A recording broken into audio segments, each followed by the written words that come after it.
जब युद्ध में महाबली कुंभकर्ण की मृत्यु सुनकर रावण शोक के मारे मूर्छित होकर गिर पड़ा। देवांतक, नारांतक, त्रिशरा और महाकाय अपने चाचा की मृत्यु सुनकर रोने लगे। महोदर और महापार्षव अपने भाई के विनाश से व्याकुल होकर विलाप करने लगे। थोड़ी देर बाद जब रावण को होश आया तब वह भी दुखित होकर विलाप करने लगा। हा वीर, हा शत्रुनाशन, हा महाबली कुंभकर्ण, तुम मुझे छोड़कर यमलोक को चले गए। तुमने शत्रुओं की सेना को पीड़ित किए बिना अपने भाई बंधुओं के शत्रु को मारे बिना मुझे छोड़कर अकेले कहाँ चले गए। मैं कुंभकर्ण के भरोसे किसी देवता और दानव से भी नहीं डरता था। आज मेरा दाहिना हाथ टूट गया।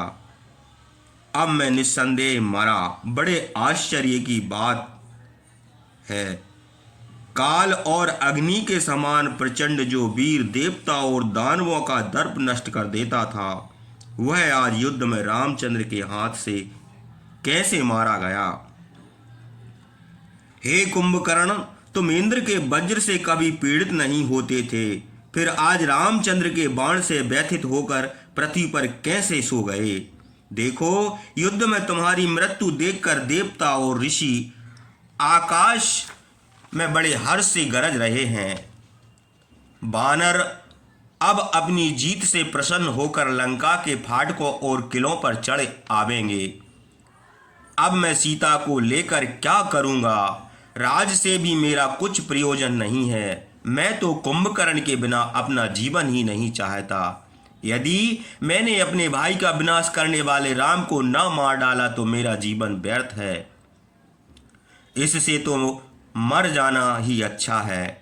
मैं आज ही वहां चला जाऊंगा जहां मेरा भाई कुंभकर्ण गया है। मैं अपने भाइयों के बिना क्षण भर भी जीना नहीं चाहता। हे कुंभकर्ण, जिनके साथ मैंने अपकार किया था, वे देवता तुम्हारे मर जाने से अब मुझे हंसेंगे। अब तुम्हारे बिना मैं इंद्र को कैसे जीतूंगा। विभीषण ने जो मेरे हित की बात कही थी और मैंने अज्ञान से उसका कहना नहीं माना, वह बात मेरे सामने आई। प्रहस्त और कुंभकर्ण के मर जाने से विभीषण की बातें मुझे लज्जित कर रही हैं। मैंने जो धर्मात्मा विभीषण को यहाँ से निकाल दिया, उसका फल मुझे मिला। कुंभकर्ण की मृत्यु सुनकर रावण इस प्रकार शोक से व्याकुल होकर दीन भाव से विलाप करके पृथ्वी पर गिर पड़ा। शोक से व्याकुल दुरात्मा रावण का इस प्रकार विलाप सुनकर त्रिशरा ने कहा, राजन, आपके भाई कुंभकर्ण ऐसे ही पराक्रमी थे, किंतु अब तो मारे ही गए। आपको इस प्रकार विलाप करना उचित नहीं है, क्योंकि आपके समान सत्पुरुष इस तरह दुखित होकर नहीं रोते। आप अपने पराक्रम से तीनों लोकों का विनाश कर सकते हैं, इसलिए साधारण पुरुषों की तरह आपको शोक नहीं करना चाहिए। ब्रह्मा ने आपको शक्ति, कवच, बाण और धनुष दिया है। आपके रथ में 1000 गधे जोते जाते हैं और जब वह चलता है तो बादलों के गरजने का सा शब्द होता है। आपने बिना शस्त्र के ही कई बार देवता और दानवों को जीत लिया है, तो क्या आप अस्त्र शस्त्र लेकर भी रामचंद्र को परास्त नहीं कर सकते। अथवा हे महाराज, आप ठहरिए, मैं जाता हूँ और जैसे गरुड़ सांपों का संहार कर देते हैं, वैसे ही मैं आपके शत्रु का विनाश कराता हूँ। जैसे देवराज इंद्र ने सांवर को और विष्णु ने नरकासुर को मारा था, वैसे ही आज मैं रामचंद्र को युद्ध में मार डालूंगा। काल से पारित रावण ने त्रिशरा की यह बात सुनकर फिर से मानो अपना जन्म समझा। रावण के इंद्रतुल्य पराक्रमी वीर पुत्र देवांतक, नारांतक और तेजस्वी अतिकाय बड़े हर्ष से गरज कर युद्ध के लिए मैं जाऊंगा कहने लगे। वे सब बड़े मायावी, आकाश में ठहर कर युद्ध करने वाले, देवताओं का दर्प नष्ट करने वाले महापराक्रमी और यशस्वी थे। कभी यह नहीं सुना गया कि वे किसी देवता, गंधर्व, किन्नर या नाग से युद्ध में हारे हों। वे सबके सब युद्ध में निपुण, अस्त्रों के जानकार, पूरे विज्ञानी और देवताओं से वर पाए हुए थे। सूर्य के समान तेजस्वी शत्रुओं का विनाश करने वाले पुत्रों के साथ रावण ऐसे शोभित हुआ जैसे दानवों का दर्प नष्ट करने वाले देवताओं के साथ इंद्र की शोभा होती है। रावण ने पुत्रों को गले से लगाकर आभूषण पहनाकर बहुत बहुत आशीर्वाद देकर युद्ध में जाने की आज्ञा दी। मत और ये दो मत अपने दो भाइयों को उनकी रक्षा के लिए भेजा। वे सब संसार को रुलाने वाले रावण को प्रणाम कर और प्रदक्षिणा करके चले। काल से प्रेरित त्रिसरा, अतिका, देवांतक, नारांतक, महोदर और महापार्षव, ये 6 महाबली राक्षस घाव भरने वाले औषधि और सुगंध लगाकर युद्ध के लिए निकले। महोदर ऐरावत के कुल में उत्पन्न काले बादलों के समान काले सुदर्शन हाथी पर तरकस और सब अस्त्र शस्त्र रखकर सवार हुआ। जैसे अस्ताचल के शिखर पर सूर्य शोभित होता है वैसे ही वह अपने हाथी पर शोभित हुआ। रावण का पुत्र धनुर्धर त्रिसरा सब अस्त्र शस्त्र लेकर अच्छे बड़े घोड़े जुते हुए रथ पर वैसे ही शोभित हुआ जैसे उल्का बिजली और इंद्रधनुष से बादल शोभित होता है। उसके 3 सिर थे और तीनों सिरों पर मुकुट धारण किए था, इसलिए सुवर्ण के समान चमकते हुए 3 शिखरों सहित हिमालय पर्वत के समान जान पड़ा।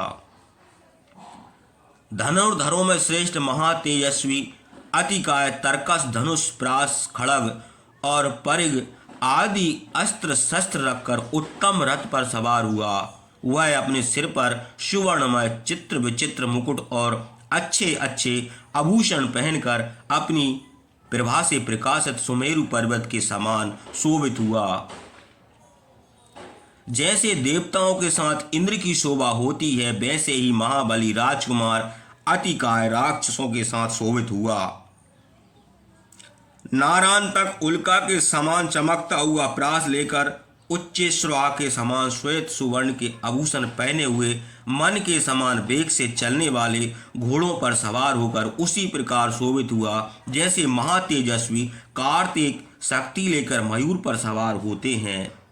देवांतक सुवर्ण भूषित परिघ लेकर समुद्र मथते समय दोनों हाथों में मद्राचल पर्वत लिए हुए विष्णु की देह की विडंबना करता हुआ शोभित हुआ।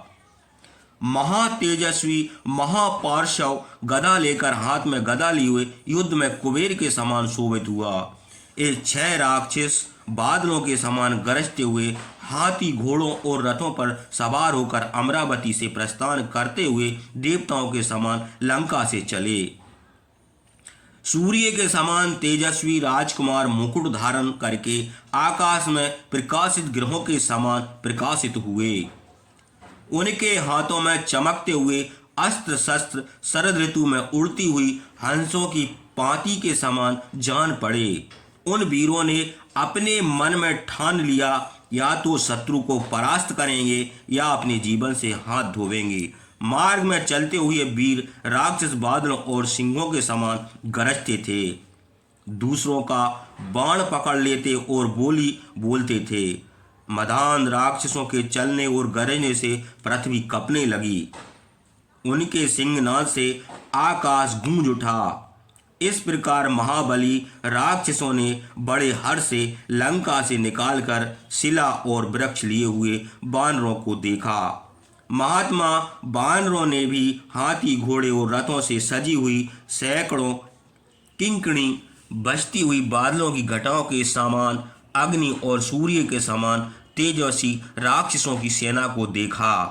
राक्षसों को देखकर बानर पर्वत और शिलाएं लेकर बार बार गरजने लगे।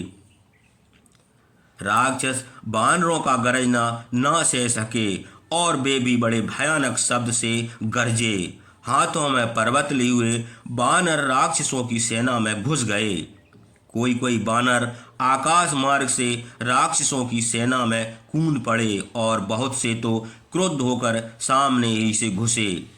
महापराक्रमी बानरों को बलवान राक्षस बाण मारकर रोकने लगे। तब बानरों ने बड़े बड़े वृक्ष और पर्वतों से राक्षसों पर प्रहार किए। राक्षस और बानर सिंह के समान गरजते थे। बानरों ने बड़ी बड़ी शिलाओं से राक्षसों के कवच और आभूषण तोड़ डाले। रथों और हाथियों पर सवार वीरों की शिलाओं के प्रहार से मारे डाले गए। बहुतेरे राक्षसों को घूंसों से मारकर गिरा दिया। राक्षस घायल होकर कांपने लगे, कराहने लगे। उन्होंने भी शूल, मुदगर, भाला, शक्ति, तलवार और पैने बाणों से बानरों को मारा। अपनी विजय के लिए दोनों पक्ष के वीर प्रहार करने लगे। बानर और राक्षस इस प्रकार युद्ध करते करते रुद्र से भीग गए। बानरों के चलाए हुए पर्वत और राक्षसों के अस्त्र शस्त्रों से युद्ध भूमि भर गई, रुद्र से डूब गई। पर्वताकार राक्षसों की लाशों से मुंद गई। जब मारते मारते और फेंकते फेंकते वृक्ष और पर्वत आदि फूट फूट कर, तब बानर घूंसों और थप्पड़ों से युद्ध करने लगे। बानर राक्षसों को फेंक फेंक कर राक्षसों को और राक्षस बानरों को फेंक फेंक कर बानरों को मारने लगे। राक्षस लोग बानरों के हाथों से शिला छीनकर बानरों को और बानर राक्षसों के हाथों से अस्त्र शस्त्र छीनकर राक्षसों को मारते थे। इस प्रकार बानर और राक्षस अस्त्र शस्त्र और वृक्ष देवताओं से युद्ध करते हुए सिंह के समान गरजते थे। बानरों की मार से राक्षसों के कवच टूट गए, असंख्य राक्षस मारे गए और बहुतों की देह में इस प्रकार रुधिर बहने लगा जैसे वृक्षों से पानी बहता है। बानरों ने रथों को उठाकर रथों पर दे मारा, हाथियों को हाथियों से दे मारा। फिर उन्होंने भी पर्वत के शिखर और वज्र के समान घूंसा तानकर नारायण तक की छाती में मारा। अंगद का घूंसा लगने से उसकी छाती फट गई, मुंह से आग की चिंगारियां निकलने लगीं, रुधिर से भीग गया और जैसे वज्र के प्रहार से पर्वत गिर पड़े, निर्जीव होकर पृथ्वी पर गिर पड़ा। महाकरा नारायण तक के मारे जाने पर आकाश में देवता और युद्ध भूमि में बानर गरजने लगे। अंगद का यह कठिन पराक्रम देखकर रामचंद्र को बड़ा हर्ष और विस्मय हुआ और युद्ध के लिए अंगद का उत्साह बढ़ गया। नारायण तक को मरा हुआ देखकर देवांतक, तृष्णा और महोदर आदि सब राक्षस रोने लगे। उसके बाद महोदर मेघाकार बड़े भारी हाथी पर सवार होकर महापराक्रमी अंगद की ओर दौड़ा। अपने भाई के दुख से दुखित महाबली देवांतक भी भयानक परिघ लेकर अंगद की ओर चला। महावीर तीसरा भी अच्छे घोड़े जुते हुए सूर्य के समान चमकते हुए रथ पर सवार होकर अंगद की ओर झपटा। देवताओं का दर्प नष्ट करने वाले तीनों राक्षसों को अपनी ओर आते देखकर अंगद ने एक बड़ा भारी वृक्ष उखाड़कर देवांतक के ऊपर चलाया। जैसे इंद्र ने दानवों पर चमकते हुए वज्र का प्रहार करते हैं, किंतु त्रिशरा ने विषैले सांपों के समान पैने बाणों से मारकर उसे काट डाला। जब वृक्ष कट गया तब अंगद आकाश को उछल गए और वहां से वृक्ष और शिलाओं की वर्षा करने लगे, किंतु त्रिशरा ने पैने बाणों से और महोदर ने परख से उन्हें तोड़ फोड़ कर गिरा दिया।